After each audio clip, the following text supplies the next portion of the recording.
आता हे मुरमुरे होते हे दिवाळीतले राहिलेले होते. म्हटलं चला आज फक्त असा मुरमुऱ्याचा चिवडा बनवते, त्याच्यामध्ये पोहे वगैरे काही टाकत नाही. त्याच्यासाठी अगोदर तर म्हटलं हे मुरमुरे मस्त असे भाजून घेते. आता मी हे गंजातच बनवणार होते कारण की आता भरपूर असे मुरमुरे होते. म्हटलं कढईमध्ये ते बसतील नाही.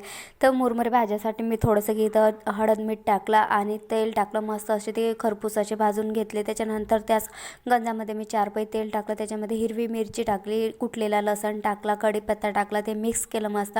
त्याच्यानंतर थोडेसे मी शेंगदाणे टाकले. त्याच्यानंतर डाल्या टाकल्या, लाल तिखट, हळद मीठ मस्त हे चवीनुसार टाकलं आणि मस्त असं ते फिरून घेतलं. आता अगोदर थोडेसे मी त्याच्यामध्ये मुरमुरे टाकले. म्हटलं नंतर ते जळणार वगैरे तर त्याच्यासाठी टाकून घेतले. नंतर मस्त असे थोडे थोडे करून पूर्ण टाकून दिले आणि मस्त असे मिक्स केले. एकच नंबर झाले होते. फक्त जे काही आपण शेव मुरमुरे आणतो ना विकत, फक्त शेव टाकायचे होते त्याच्यात. निरा शेव मुरमुरे सारखेच झाले होते. एकदम टेस्टीली भारी झाले होते. चला मग तुम्ही पण नक्की ट्राय करा.